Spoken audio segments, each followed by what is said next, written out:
जानकी जीवन स्मरण जय जय राम पार्वती पते हर हर महादेव पुंडलीक वरदा हरि विठ्ठल श्री अनंत कोटी ब्रह्मांड नायक राजाधिराज सच्चिदानंद सद्गुरु श्री ब्रह्म चैतन्य महाराज की जय.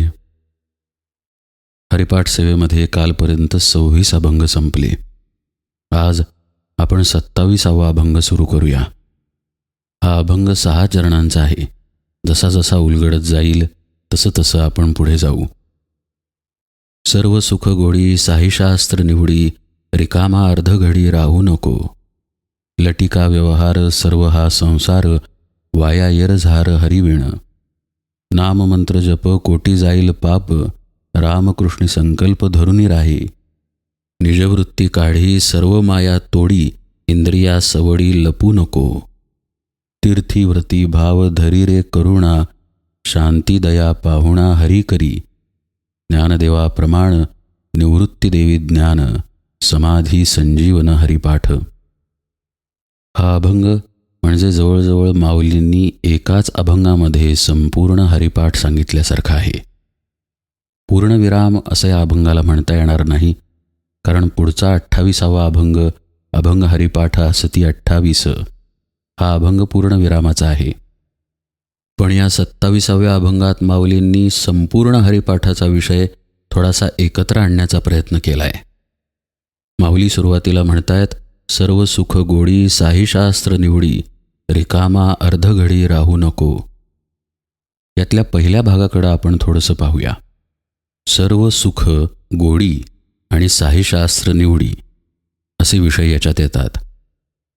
हरिपाठातला दुसरा अभंग जर तुम्ही आठवून पाहिला तर त्याच्या सुरुवातीलाच माऊली म्हणतात, चहुवेदी जाण साईशास्त्री कारण 18ही पुराणे हरिसी गाती. म्हणजेच सर्व शास्त्रांचा पुराणांचा आधार भगवंत आहे आणि नुसता आधारच नाही तर या पुराणांनी आणि शास्त्रांनी त्याला एकमुखानं गायला आहे. हा सविस्तर अर्थ आपण दुसऱ्या अभंगाच्या निरूपणात पाहिला आहे. माऊली त्या गोष्टीचा इथे पुनरुच्चार करतात, पण नुसता उच्चार करत नाहीत, तर ते म्हणतात की साहीशास्त्रांनी जे निवडलेलं आहे, म्हणजेच या पुराण शास्त्रांनी ज्याला गायलेला आहे असा जो भगवंत आहे त्याची गोडी तू घे. त्याची गोडी घेणे म्हणजेच सर्व सुखामध्ये राहणे. सर्व हा शब्द ब्रह्माला निर्देशित करतो. सर्वं खल्विदं ब्रह्म. सर्व सुख म्हणजे ब्रह्मसुख. आपल्याला जे सुख होतं ते प्रत्येक इंद्रियांच्या मार्फत होतं. सुंदर दृश्य पाहणं हे डोळ्याचं सुख आहे. सुगंध घेणं हे नाकाचं सुख आहे. आणि याच्या उलट दशा केली की ते त्या इंद्रियाचं दुःख होतं. उदाहरणार्थ दुर्गंध म्हणजे नाकाचं दुःख, कडू किंवा बेचव पदार्थ हे जिभेचं दुःख. पण मनुष्याला हे समजत नाही की हे सुख त्याला मिळतं कसं. आत आत्मा आहे म्हणून इंद्रिये कार्यान्वित आहेत हे तर उघड आहे, पण आत्मा आणि इंद्रिये बाहेरची कार्यान्वित होण्याच्या मध्ये मन नावाचं एक अदृश्य इंद्रिय आहे. या मनाचा स्वभाव असा आहे की ते विचार चिंतन इत्यादी गोष्टी करतं. त्यामुळे जो भोग इंद्रियांनी सहज सुलभ रीतीने भोगलेला आहे तो भोग भोगूनही त्या विषयाचं भोगाचं चिंतन मन करतं. उदाहरण सांगायचं झालं तर आपण जेवतो. आता भूक लागल्यानंतर सगळेच जेवतात. पोट भरलं की आपण हात धुतो आणि आपल्या आपल्या कामाला लागतो. आता जेवणाशी संबंधित जी जी इंद्रिये आहेत ती त्यांच्या त्यांच्या कामाला लागलेली आहेत. जीभ म्हणा, हात म्हणा किंवा पोटातील अवयव म्हणा. पण मन मात्र जरा खट्याळ आहे. मन जेवलेलं जे जेवण आहे त्याचं चिंतन करतं. भजीची चव लक्षात ठेवतं, बासुंदीची चव लक्षात ठेवतं किंवा काय खराब झालं होतं तेही लक्षात ठेवतं. या चवीच्या चिंतनामुळं माणूस त्या भोगांमध्ये जास्त जास्त लिप्त होत जातो. म्हणजे त्याला नंतर पदार्थ आठवायला लागतात. आठवून आठवून प्रसंगी तोंडाला पाणीही सुटतं आणि माणूस जरी भूक नसली तरी पुन्हा पदार्थांकडे जातो. पोट भरलेलं आहे, 1 वाटी खीर पिली तर काय हरकत आहे, छान झाली आहे असं म्हणतो आणि 1 वाटी खीर पितो. हे जे आपलं चाललेलं आहे ते केवळ मनामुळं चाललेलं आहे. वरकरणी पाहताना असं दिसतं की इंद्रिय सुख घेत आहेत, पण त्या इंद्रियांच्या मागे मन नावाचा त्यांचा एक राजा आहे जो त्यांना प्रवृत्त करतो. आणि इथे गंमत अशी पण आहे की हे मन जर प्रसन्न नसेल तर भोगामध्ये माणसाला मजा येत नाही, तो त्या भोगात रमत नाही. उदाहरणार्थ कुठली वाईट बातमी कळली आणि त्यामुळे आपलं चित्त मन अस्वस्थ असेल तर कितीही भूक असली तरी समोरचा पदार्थ रुचकर वाटत नाही, जेवणात मन लागत नाही. पण इथंपर्यंत आपण सगळी इंद्रिये पाहिली, म्हणजे स्थूल इंद्रिय जीभ नाक इत्यादी आणि त्यांचा राजा अदृश्य इंद्रिय मन. पण या मनालाही कोणाची तरी प्रेरणा असणारच ना, कुणाचा तरी आधार, कुणाचं तरी अधिष्ठान असणारच ना, आणि ते अधिष्ठान आत्म्याचं आहे. आता आत्म्यामधून कुठलीही प्रेरणा येत नाही बरं का. आत्मा हा निस्संग आहे. आत्म्याला तहानही नाही, भूकही नाही. भूक आणि तहान ही जीवाला आहे, कारण जीव पंचमहाभूते आणि त्रिगुण यांनी बनलेला आहे आणि त्याचा फेरा 84 लक्ष योनींमधून अखंड चालल्याने त्या जीवावरती संस्कार आहेत. त्यामुळे जीवदशेने भूक लागते आणि मग मनाकडून प्रेरणा जाते, असा हा क्रम आहे. पण जीव म्हणा किंवा मन म्हणा यांच्यामध्ये स्वतंत्र अशी शक्ती नाही की ते समाधान देतील, आनंद देतील, सुख देतील. मग ही शक्ती आहे कुठे? तर ही शक्ती आहे आत्म्याकडेच. त्यामुळे उपनिषदे एके ठिकाणी असं स्पष्ट सांगतात की तुम्हाला जे विषयाचं सुख मिळतं ते बाह्यतः पाहता इंद्रियांमधून मिळतं, पण ते खरोखर आत्म्यापासूनच मिळालेलं असतं. ज्या क्षणी एखादा पदार्थ आपण जिभेवरती ठेवतो आणि त्याचं सुख अनुभवतो, त्या क्षणी क्षणार्धासाठी आपल्या वृत्ती आत्म्याच्या ठिकाणी लय होतात, सुख मिळतं आणि पुन्हा आपण इंद्रियांमधून बाह्याकार होतो, बहिर्मुख होतो आणि आपल्याला असा भास होतो की त्या वस्तूमधून किंवा इंद्रियांमधून मला सुख मिळतंय. वस्तुतः आपल्याला सुख हे आत्म्यातूनच मिळालेलं असतं. हा विषय थोडासा पूर्वी आलेला आहे, पण याचा पुनरुच्चार केला कारण या अभंगाच्या सुरुवातीलाच सर्व सुख असा शब्द आहे. आत्ताच आपण पाहिलं की खरं सुखाचा जर स्रोत असेल तर तो आत्मा आहे. ना जीव आहे, ना इंद्रिये आहेत आणि विषयवस्तू तर मुळीच नाही आहे. कारण आपल्याला भूक नसेल तर समोर पातेलंभर जरी श्रीखंड ठेवलं, अगदी काजू बदाम घातलेलं, तरी ते आपल्याला सुख देऊ शकत नाही. याचा अर्थच असा की बाह्य स्थूल पदार्थ हा सुखरूप नाही, तो दुःखरूपही नाही, तो फक्त आहे म्हणून आहे. इंद्रियांचंही असंच आहे. डोळे आहेतच की, नाक कान त्वचा इत्यादी आहेतच की, पण आपली मनस्थिती ठीक नसेल किंवा आपलं जर मन एखाद्या भोगापासून भरलं असेल तर तिथे आपण रमत नाही. म्हणून इंद्रियेही सुखकारक नाहीत, मनही सुखकारक नाही. तर या सगळ्याचं अधिष्ठान रूप जो आत्मा आहे तोच खरा सुखरूप आहे आणि हेच सर्व सुख आहे. सर्व म्हणजे ब्रह्म आणि ब्रह्म म्हणजेच आत्मा. म्हणून सर्व सुख, आत्मसुख, सोलीव सुख हे सगळे समानार्थी शब्दच आहेत. आणि आत्म्याचा तर गुण आपण पाहिला की तो निस्संग आहे, निर्लेप आहे. तिथे कुठलाही विषय नाही, पण तो सुखरूप आहे.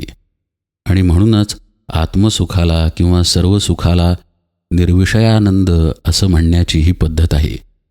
आनंदाच्या उर्मीवर उर्मी आहेत, पण विषय तर कुठला नाही, असा हा ब्रह्मानंद, निर्विषयानंद. माऊली म्हणतात, हा जो ब्रह्मानंद आहे, हे जे सर्व सुख आहे, याची गोडी तू चाख. आणि त्याची गोडी जर कुठे असेल तर ती फक्त परमात्म्याजवळ आहे, ज्याचं वर्णन साहीशास्त्र करतात. म्हणून माऊलींनी ओळीची रचना अशी केली की सर्व सुख गोडी साहीशास्त्र निवडी, त्याची गोडी तू चाख. आता इथे प्रश्न असा उद्भवतो की गोडी चाखायला माऊली आपल्याला का सांगतायत?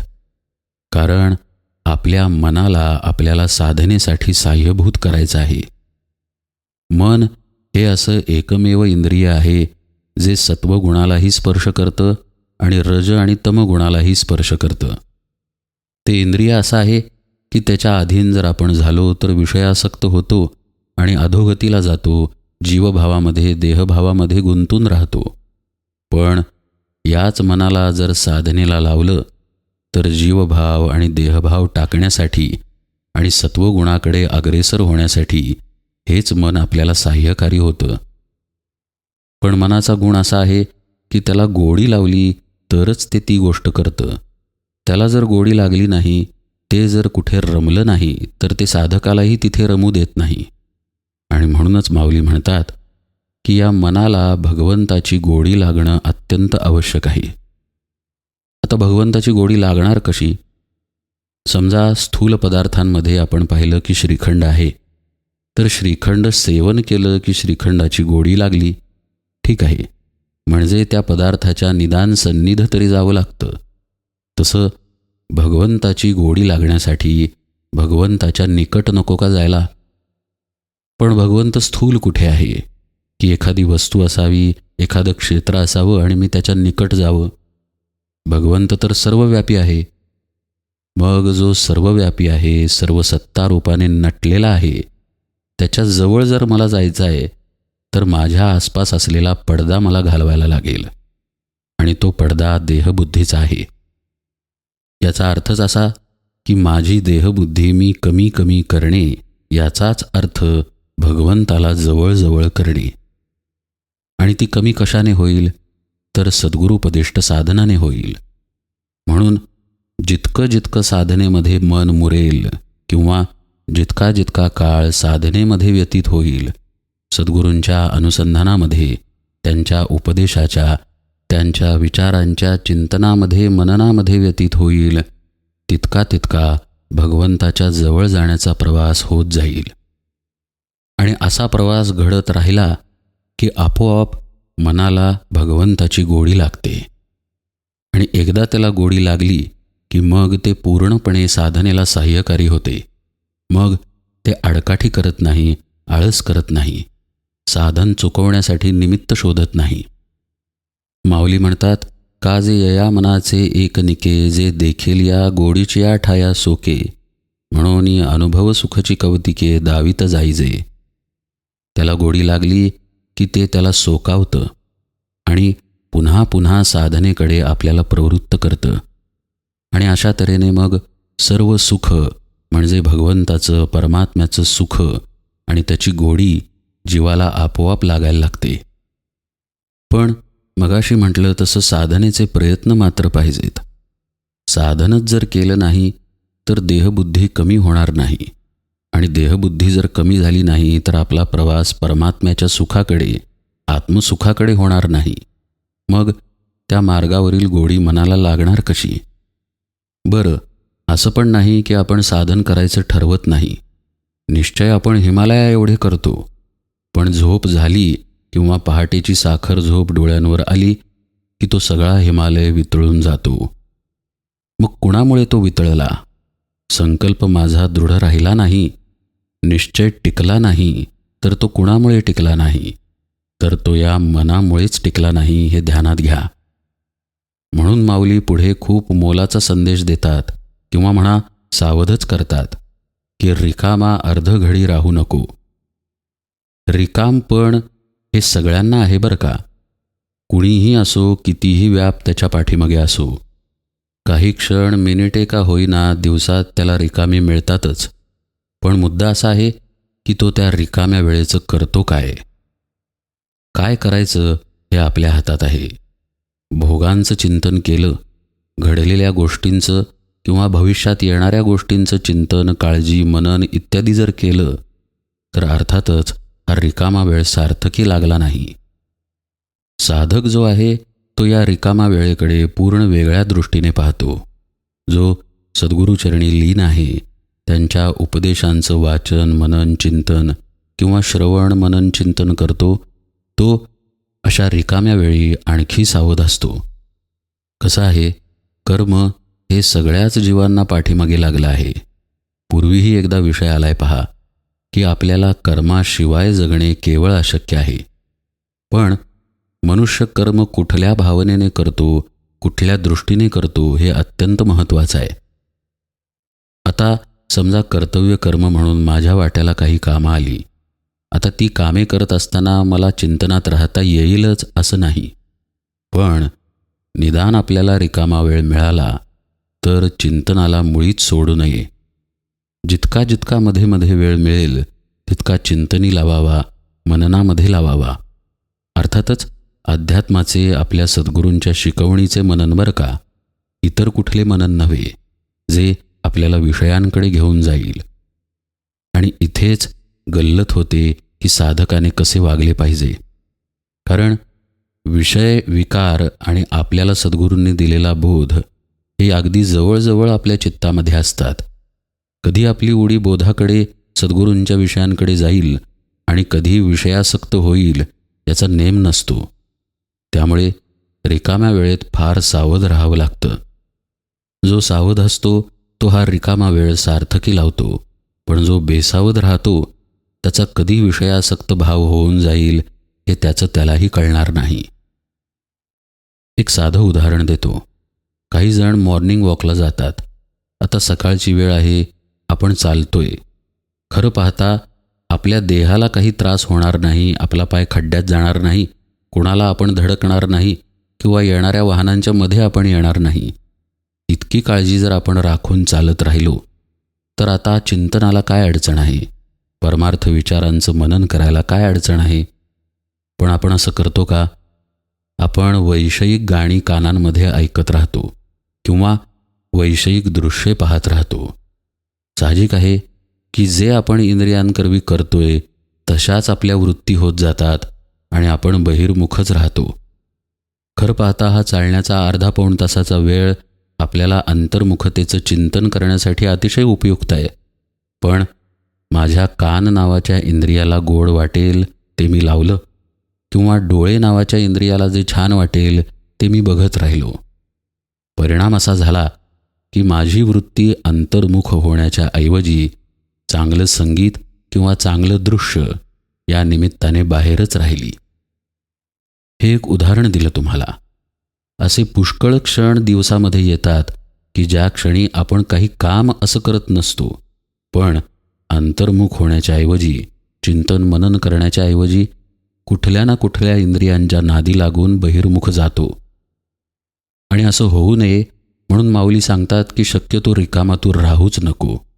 एकतर तू स्वतःला कर्तव्य कर्मात गुंतवून घे किंवा परमार्थविषयी कुठलं तरी कर्म कर. म्हणजे रिकामाच वेळ आहे तर एखाद्या अभंगाचं चिंतन कर किंवा जप लिही वहीमध्ये, किंवा आपल्याला सद्गुरूंनी काय सांगितलं होतं याचं थोडंसं स्मरण कर, किंवा महाराजांचं चरित्र काढ, त्यातील एखादी गोष्ट वाच. अमुक अमुक ठिकाणी महाराजांनी काय केलं, लोकांना त्यांनी काय उपदेश दिला हे वाच. त्यातून त्यांच्या स्मरणामध्ये शिर आणि थोडीशी शांती, थोडासा आनंद अनुभव. तो विश्रांतीचा वेळ संपला की पुन्हा कामाला लाग. थोडक्यात काय तर एकतर काम कर, नाहीतर चिंतन मननाचं काम कर. म्हणजे थोडक्यात म्हणजे कामातच राहा. रिकामा मात्र मुळीच राहू नको. एकदा का तू रिकामा राहिलास की कधी इंद्रिये भोगासक्त होतील याचा तुला पत्ता लागणार नाही. आणि ती भोगासक्त एकदा व्हायला लागली की मग रिकामा राहण्याकडे माणसाचा कल वाढायला लागतो आणि परिणामी तो आळशी बनत जातो. इंग्रजीमध्ये एक प्रसिद्ध म्हण आहे, empty mind is a devil's workshop. रिकामं राहिलं की संपलं. त्यामुळं कुठल्याही परिस्थितीत आपल्या चित्ताला, मनाला रिकामं ठेवायचं नाही. पण खबरदारी घ्यायची की ते विषयासक्त होणार नाही किंवा वैषयिक चिंतन करणार नाही. चिंतन द्यायचंच असेल, मनन द्यायचंच असेल तर ते अध्यात्म विचारांचं द्यायचं. माऊली पुढे म्हणतात, हा सगळा व्यवहार खरं पाहता लटकाच आहे, वायाच आहे. पण याच्यात सार हे भगवंत आहे. पण ते जाणण्यासाठी तिथे दृढ राहावं लागतं आणि तशी दृष्टी संसाराकडं किंवा व्यवहाराकडं ठेवावी लागती. माऊली म्हणतात, लटिका व्यवहार सर्व हा संसार, वाया येर झार हरिवेण. लटकं म्हणजे मिथ्या किंवा खोटं किंवा आभासी. माऊली म्हणतायत हा संसार आभासी आहे. शंकराचार्यही हेच सांगतात, ब्रह्मसत्यम जगन्मिथ्या. आभास आहे म्हणजे टिकणारं काही नाही आहे, शाश्वत काही नाही आहे. एकतर ते बदलेल किंवा संपून जाऊन दुसरे काहीतरी निर्माण होईल. जसं पाणी संपेल आणि त्याची वाफ होऊन जाईल, किंवा तारुण्य संपेल आणि वृद्धत्व येईल. टिकत काही नाही आहे. असंच्या असं कायम असं काहीही राहत नाही. जर काही राहत असेल तर ते फक्त आत्मस्वरूप आहे. माऊली म्हणतात हा सगळा व्यवहार लटका आहे आणि वाया येर झार हरिविणा आहे. यातला थोडासा गूढार्थ पाहूया. लटकं काय आहे तर लटकं अशाश्वत जे आहे ते सर्व आहे. याचाच अर्थ प्रकृती ही लटकी आहे. लटिका व्यवहार म्हणजे प्रकृतीचा चाललेला सगळा खेळ. सर्व हा संसार. सर्व म्हणजे ब्रह्म आणि संसार म्हणजे पुन्हा पुन्हा येणे किंवा पुन्हा पुन्हा चाललेली गोष्ट. जसं की जन्म मरण, पुन्हा जन्म आणि पुन्हा मरण, हे संसार चक्र. माऊली म्हणतायत की लटिका व्यवहार प्रकृतीचा हा जो खेळ चाललेला आहे तो खरं म्हणजे संसार रूपाने ब्रह्मच आहे. ब्रह्म आणखी कुठे दुसरीकडं नाही आहे. असं पहा, जर ते चराचराला व्यापून आहे तर या सृष्टीमध्ये ब्रह्म नसणार का? म्हणूनच सृष्टीला माऊली चिद्विलास अशी उपमा देतात. चित म्हणजे ब्रह्मच, त्या ब्रह्माचा विलास म्हणजे चिद्विलास. माऊली इथं सांगतायत की खरं पाहता हा संसार ही प्रकृती ब्रह्मरूपच आहे, पण तुझी वाया येरझार चाललेली आहे. म्हणजेच तुझा प्रवास आत्मदशेकडे न जाता देहदशेकडेच चालू आहे. प्रत्येक जन्मामध्ये तू तुझी देहबुद्धी कशी वाढेल याचेच प्रयत्न केलेले आहेस आणि परिणामतः अनेक जन्मांमध्ये गुंतत चाललेला आहेस. वाया येरझार हरिविणं, कारण तुझं येणं आणि जाणं हे भगवंताच्या अनुभवाशिवाय घडत आहे. आणखी एक त्याचा अर्थ असा की आपले चाललेले श्वास हे भगवंताच्या स्मरणाशिवाय चाललेले आहेत. कबीर साहेब एका अभंगामध्ये म्हणतात, सीताराम कहो जी मनमो, जब लग श्वास चला तनमो. जोपर्यंत श्वास आपल्या देहामध्ये सुरू आहेत तोपर्यंत भगवंताचं स्मरण सोडू नको, किंवा प्रत्येक श्वासागणिक भगवंताचं नाम घे. तू हे न करता जे करतोयस ते सगळं वाया आहे असं माऊली सांगतात. वाया येरझार हरिविणं. पण संसार कसा आहे खरं पाहता तर तो ब्रह्मरूपच आहे. पण आपण ब्रह्माच्या ठिकाणी स्थित नसल्यामुळे किंवा आपण ब्रह्मानुभूतीच्या अनुभवाच्या दिशेने अग्रेसर नसल्यामुळे तो संसार ब्रह्मरूप असूनही आपल्यासाठी लटका आहे. लटिका व्यवहार सर्व हा संसार, कारण वाया येरझार हरिविणं. अमुक एक करायचं नाही असं जिथे सांगितलं जातं तिथेच हा बोधही असतो की काय करायचं आहे. उदाहरणार्थ दारू पिऊ नये याचा अर्थच असा की जे प्रकृतीला चांगलं आहे ते प्यावं किंवा खावं. चोरी करू नये याच्यातच गर्भित अर्थ असा आहे की पैसे धर्माने कमवा, कष्टाने कमवा. म्हणजेच माऊली जेव्हा म्हणतात वाया येरझार हरिविणं, की तुझी येरझार म्हणजेच संसाराला येणे जाणे किंवा तुझे श्वासोच्छ्वास हे भगवंताशिवाय सुरू आहेत, तर त्याचा गर्भित अर्थ असा की ते भगवंतासहित कर. उपासनेमध्ये राहा, साधनामध्ये राहा, नामामध्ये राहा. प्रत्येक श्वासाला भगवन नामाचं स्मरण कर, त्याचं अनुसंधान ठेव. सद्गुरूंचा जो तुला बोध आहे, जे महावाक्य आहे की ते ब्रह्मच तू आहेस, याचं चिंतन सतत ठेव. आणि तेच पुढे माऊली सांगतात, नाम मंत्र जप. जप म्हणजे तीच कृती पुन्हा पुन्हा करणे, म्हणजेच पुन्हा पुन्हा भगवंताचं नाम घेणे किंवा पुन्हा पुन्हा त्याच्या अनुसंधानात राहणे. माऊली म्हणतात नाम मंत्र जप, नामाचा जप कर. आता नाम म्हणजे भगवंतच मी आहे हा भाव आहे बरं का. कारण अक्षरी नाम प्रत्येकाचं निरनिराळं असेल. कोणी दत्त म्हणेल तर कोणी राम म्हणेल. पण जसं आपण पूर्वीपासून पाहत आलोय की त्यातील बोध हा समानच आहे. तो राम म्हणजेच मी आहे आणि मी माझा आत्मा असून तोच खरा आत्माराम आहे. हा नामाचा खरा अर्थ आहे. माऊली म्हणतात की नाम मंत्र जप, या नामाचं तू स्मरण कर, या नामाचा पुन्हा पुन्हा आठव कर, चिंतन कर.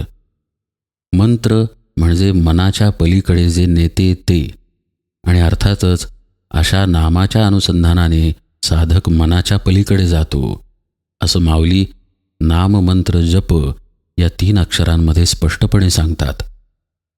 पण पुढे ते म्हणतात कोटी जाईल पाप.